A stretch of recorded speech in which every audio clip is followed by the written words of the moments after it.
Hello दोस्तों, प्रकृति पूजा करम परब आदिवासी खोड़ा में एक महापर्व है। इसको मनाने के पीछे क्या कहानी है, आइए आज मैं इसे आपको सुनाता हूँ।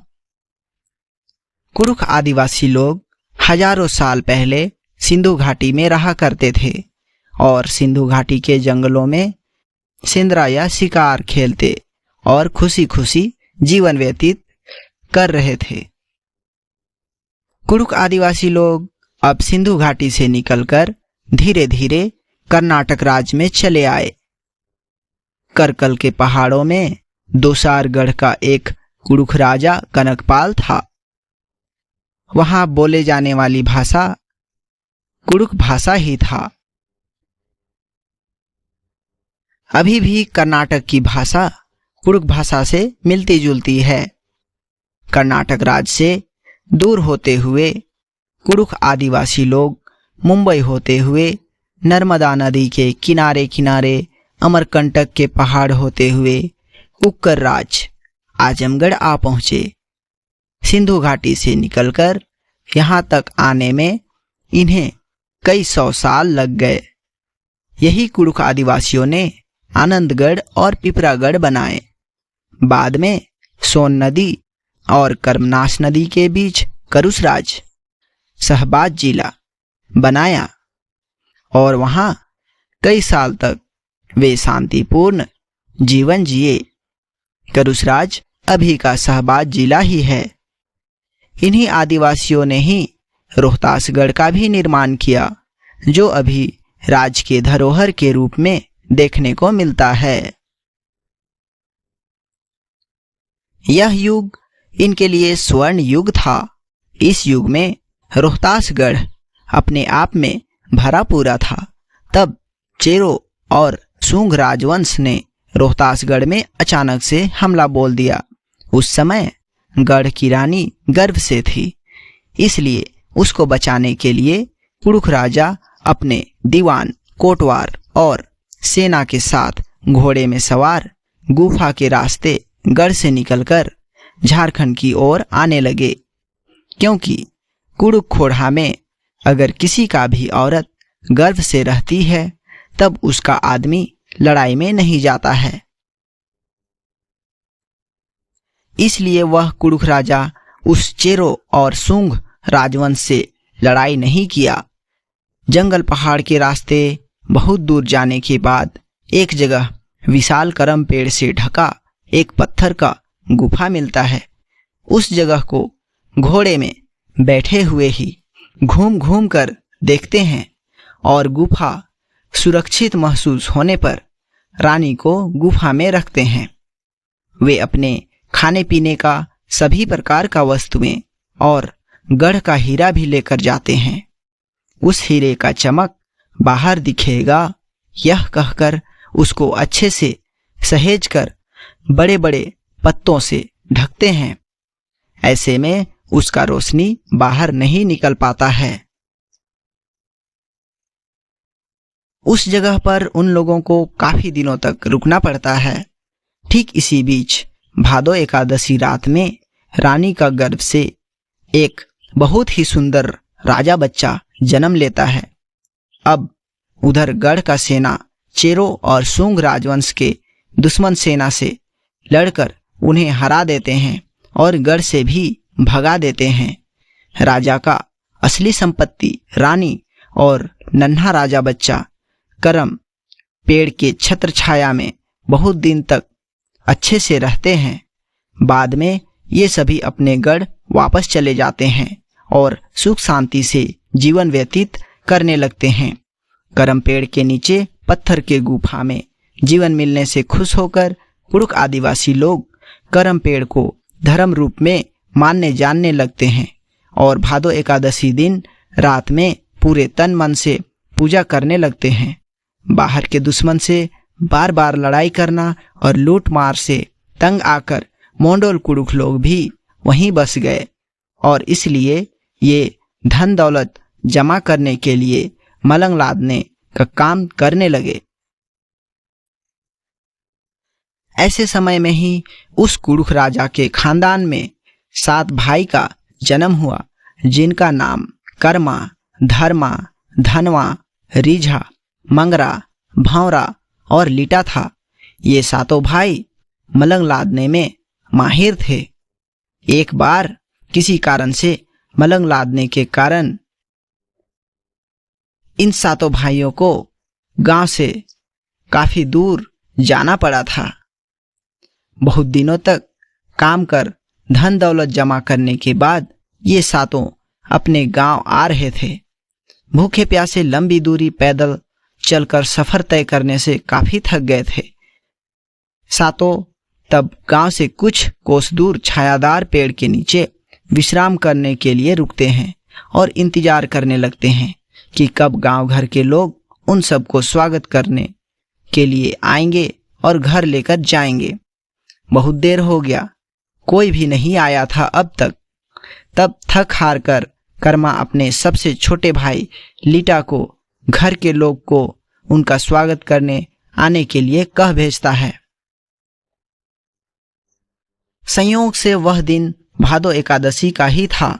तो जब लीटा गांव पहुंचकर देखता है तो गांव वाले और उनकी सभी भाभी अखाड़ा में करम डाल का पूजा करके करम नाच गान करने में व्यस्त थी। यह सब देखकर लीटा भी करम पूजा का रिझ ढंग करने में अपने बड़े भैया कर्मा का कहा बात भूल जाता है और वापस ही नहीं जाता है।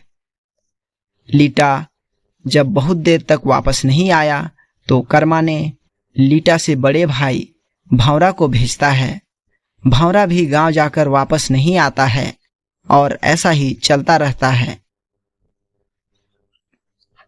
सभी भाई के वापस नहीं आने से कर्मा आग बबूला होकर स्वयं ही गांव जाकर देखता है तो सभी रिझ ढंग करने में व्यस्त हैं। कर्मा तो पहले से ही गुस्साया हुआ था, ऊपर से भूखे प्यासे भी था और गांव घर के लोग उनका स्वागत करने के बजाय नाच गान करने में लगे थे। तब गुस्सा में ही पूजा करने के लिए अखाड़ा में गाड़ा हुआ करम डाली को उखाड़कर फेंक देता है और कहने लगता है, यहाँ मैं कर्मा हूं। मैं इतना दिन बाद परदेश से काम धंधा करके भूखे प्यासे गांव लौटा हूं और आप सब मेरा स्वागत करना छोड़ करम मना रहे हो। तो मैं कौन हूं? कोई करम धर्म नहीं होगा यहाँ। तब से कर्मा का समय खराब चलने लगता है। उसका कमाया धन दौलत, रुपया पैसा सब तुरंत खत्म होने लगता है। घर में खाने पीने का कमी होने लगता है।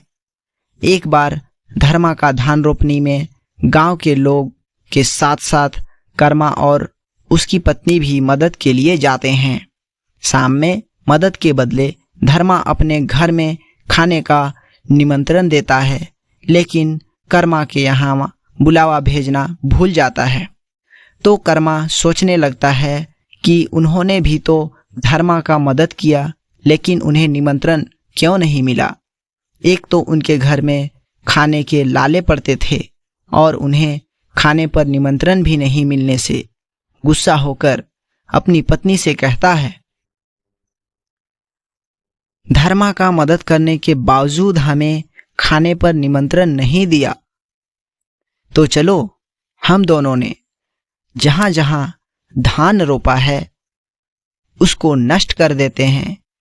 ऐसा कहकर खेत में अपना रोपा हुआ धान को उखाड़ने लगता है, लेकिन ऐसा करते हुए उसे कुछ लोगों ने देख लिया और उन लोगों के ऐसा करने से मना करने पर कर्मा मदद करने और खाने पर निमंत्रण ना मिलने की बात उन लोगों से कहता है। तब वे लोग कहते हैं कि तुमने करमदेव का अपमान किया था, इसी कारण तुम्हारा किस्मत खराब हो गया है।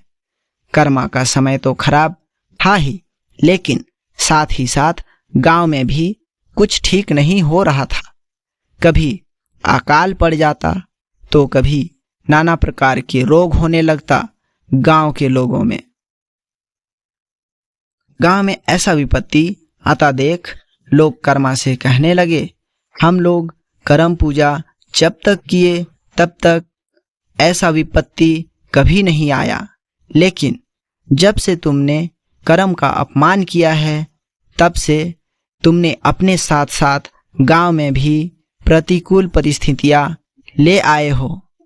अब तुम्हें ही इसे ठीक करने के लिए कर्म देवता को पूरे मान सम्मान से वापस लाकर विधिवत पूजा पाठ करना होगा, तब जाकर गांव में फिर से सुख समृद्धि आएगी। गांव की ऐसी दुर्दशा देखकर और बुद्धिजीवी लोगों की बातें सुनकर कर्मा कर्म देवता को लाने का निर्णय करता है। अब वह कर्म देव को लाने निकल पड़ता है। कोसों दूर चलने के बाद उसे भूख लगने लगता है। तब खाने के लिए पेड़ से डूमर का फल तोड़ता है और जैसे ही खाने के लिए फल को बीचों बीच तोड़ता है तो देखता है फल में पीलू लगा है। अब भूखे ही आगे की ओर कर्मा चलने लगता है। फिर से कुछ दूरी चलने के बाद उसे प्यास लगती है तो एक तालाब से पानी पीने के लिए अंजलि भर पानी उठाकर पीना चाहता है तो देखता है पानी में कीड़ा है। फिर भी वह भूखे प्यासे आगे की ओर बढ़ने लगता है और एक ग्वाला के यहाँ पहुंच जाता है और पीने के लिए दूध मांगता है। ग्वाला दूध दूहकर उसे पीने के लिए देता है, लेकिन दूध अपने हाथों में लेते ही खून में परिवर्तित हो जाता है। अब बिना दूध पिए ही अपने गंतव्य की ओर कर्मा जाने लगता है, लेकिन अभी भी उसे कर्म देवता नहीं मिलते हैं। लेकिन वह हार नहीं मानता है और आगे बढ़ते रहता है और चलते चलते उसे एक कुटिया में एक बूढ़ी महिला चिवड़ा बनाते हुए दिखाई देती है तो भूख मिटाने के लिए थोड़ा चिवड़ा खाने के लिए मांगता है। परंतु यहाँ भी उनकी दुर्दशा साथ नहीं छोड़ती और चिवड़ा में भूसा दिखाई देने लगता है। अंत में कर्मा उस बूढ़ी महिला से चिवड़ा में भूसा होने का कारण पूछ ही लेता है और अपने इस सफर के दौरान हुए सभी घटनाओं के बारे में भी बताता है। बूढ़ी महिला कर्मा से पूछती है कि वह कहाँ जा रहा है तो कर्मा कर्म लाने जाने की बात को बताता है। तो बूढ़ी महिला ने कहा कि ये सभी घटनाओं का जवाब तो तुम्हें कर्म देवता ही बता सकते हैं, तो तुम जब कर्म देवता को विधिवत तरीके से मान सम्मान के साथ जब वापस लेकर आओगे तो इन सभी का जवाब तुम्हें मिल जाएगा, तो हमें भी बता देना। किसी तरह भूखे प्यासे कर्मा समुद्र के किनारे तक पहुंचता है तो समुद्र पार कर्म देवता को देखता है और विनती कर कर्म देव को बुलाने लगता है, लेकिन वह नहीं आते हैं। तब थक हार कर स्वयं ही समुद्र में तैरकर कर्म देव को लाने जाने लगता है, लेकिन कर्मा तो पहले से ही थका हुआ था और समुद्र की लहरें उन्हें बहाकर बाहर की ओर फेंक देता। तब थकान से अधमरा कर्मा को एक मगरमच्छ दिखाई देता है तो कर्मा अपनी सारी व्यथा सुनाकर मगर से मदद मांगता है। तो मगर भी कर्मा से कहता है कि वह उसे कर्म देव तक तो ले जाएगा, लेकिन कर्मा को ये बताना होगा कि मगरमच्छ जलीय जीव होते हुए भी पानी के अंदर क्यों नहीं जा पाता है, सिर्फ पानी के ऊपर ही क्यों तैरता रहता है। कर्मा मगर से कहता है जब वह कर्म देव को मनाकर वापस लेकर आने लगेगा तब वह मगर के पानी के अंदर न जा पाने का भी जवाब मांगकर बता देगा। अब मगर कर्मा को अपनी पीठ पर बैठाकर तैरते हुए कर्म देवता तक लेकर जाता है। कर्मा अपनी सारी भूल स्वीकार करके कर्म को अपने साथ चलने के लिए विनती प्रार्थना करने लगता है। तब कर्म राजा भी कर्मा की भक्ति भावना से खुश होकर वापस आने के लिए मान जाते हैं। जब कर्मा सारे नियम धर्म करने के बाद कर्मदेव को मगर की सहायता से समुद्र किनारे पहुंचता है, तब कर्म देवता से मगरमच्छ के पानी के अंदर न रह पाने का कारण पूछता है। तब पता चलता है कि मगरमच्छ ने किसी लड़की को जिसने कर्म उपवास की थी उन्हें निगल लिया था, लेकिन लड़की के आभूषण को मगर के शरीर में ही रह गया था।